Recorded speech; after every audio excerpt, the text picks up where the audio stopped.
C'est une période où il y avait quelques sollicitations, donc on sait que sur la période en général de mars, avril, mai, les clubs préparent les saisons suivantes. Donc j'avais déjà eu l'occasion d'effectuer quelques entretiens. Et puis l'actualité récente fait qu'on est rentré rapidement en contact avec les dirigeants. Et puis me voici donc au Champagne Basket avec une arrivée voilà, très précoce dans des conditions très rapides.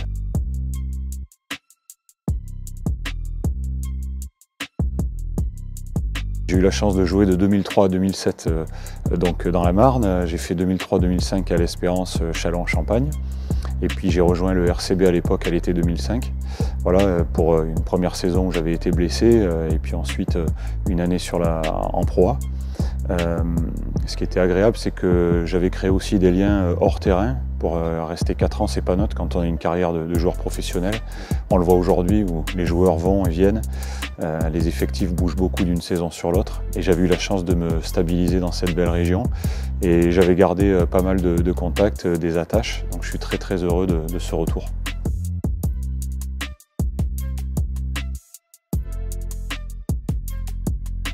Oui, évidemment, c'est la première démission, c'est celle-ci, même si je me suis engagé sur 2 ans jusqu'en 2024. Mais effectivement, tout le monde me parle et met en avant ce fameux timing, puisqu'il restait 6 matchs donc, à mon arrivée. Il faut savoir aussi que les équipes comme le Portel, Orléans, Fos-sur-Mer aussi sont sur des dynamiques avec quelques victoires à la clé.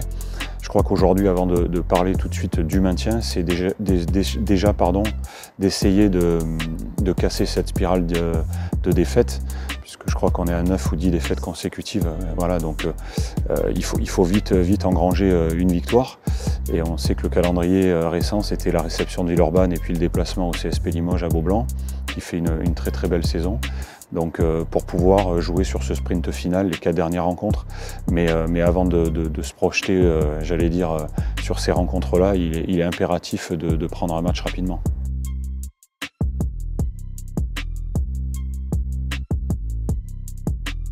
Je fais un diagnostic très frais, on va dire. Je suis là depuis moins d'une semaine, donc c'est difficile d'évaluer à la fois les joueurs individuellement et puis le groupe dans son ensemble. J'essaie de prendre le pouls encore de tout ce contexte-là. J'ai énormément aussi de personnes hors terrain à rencontrer, mais déjà c'est un bon groupe, c'est un groupe composé à la fois de bons joueurs et sur le plan de l'état d'esprit de bons garçons, donc il faut le souligner. Après, effectivement, ils sont impactés par cette série de défaites, c'est une évidence.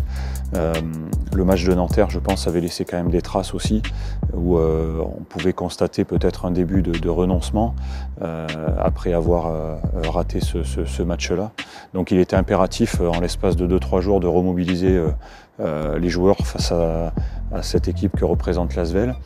Et je pense que dans le contenu, en tout cas dans l'investissement, on a répondu présent.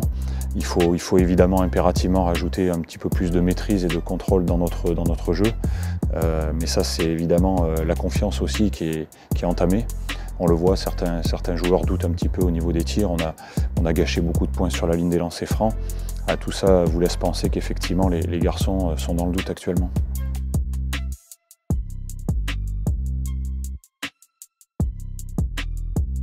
Je suis quelqu'un d'assez fidèle d'une manière générale, donc, et effectivement je l'ai montré à Boulazac pour y avoir passé 14 ans.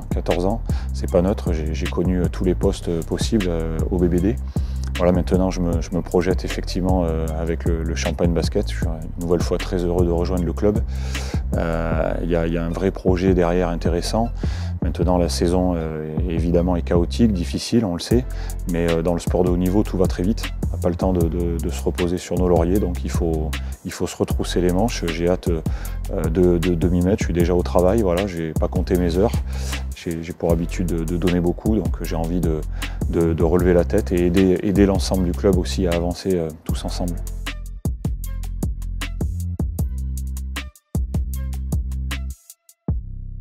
L'accent vraiment est porté sur cet état d'esprit-là. On ne pouvait pas se permettre de terminer les derniers matchs en roue libre, ça ne doit pas exister. Je ne suis pas quelqu'un qui abandonne. Je suis quelqu'un qui m'accroche corps et âme et j'espère que mes joueurs voilà, vont suivre aussi on va dire toute cette voie-là. Et puis derrière, il faut pas regretter ce qui peut se passer sur la fin de saison.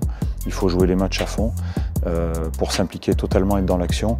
Il faut effectivement essayer de retirer ces pensées négatives qui peuvent polluer, mais qui sont tout à fait légitimes dans ce type de contexte. Voilà, essayer malgré tout de positiver pour aller chercher un résultat.